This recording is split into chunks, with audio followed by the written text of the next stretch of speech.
मेरे तो एल लग गए मेरे तो बैगन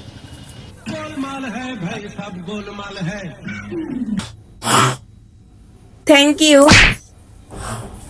আমি পারি না আর পারি না। জানোয়ারের বাচ্চা, সারাদিন শুয়ে থাকোস, বয়ে থাকোস। তোর বাপে তো তোর একটা প্রতিবন্ধী জন্ম দিছে রে। তুই কি আমার পেটের থেকে একটা প্রতিবন্ধী জন্ম নিছস? এন তো নেন উঠা হেডফোনটা নিতে পারস না। আজকে তোর বায়া হোক, তারপরে কোমনে তোর প্রতিবন্ধী সেন্টারে নিয়ে দিয়েতে সারা দিন চ্যাট করে বিস্তার মধ্যে হুইয়া থাকস, হেডফোনটা এন্তনে অন্তনে নিতে পারস না তুই। প্রতিবন্ধীর বাচ্চা, তোর প্রতিবন্ধী সেন্টারে নিয়ে দিয়া মতো তোর বাহে আজকে আহুন দিয়েছে না, তোর বাইরে কোমনে।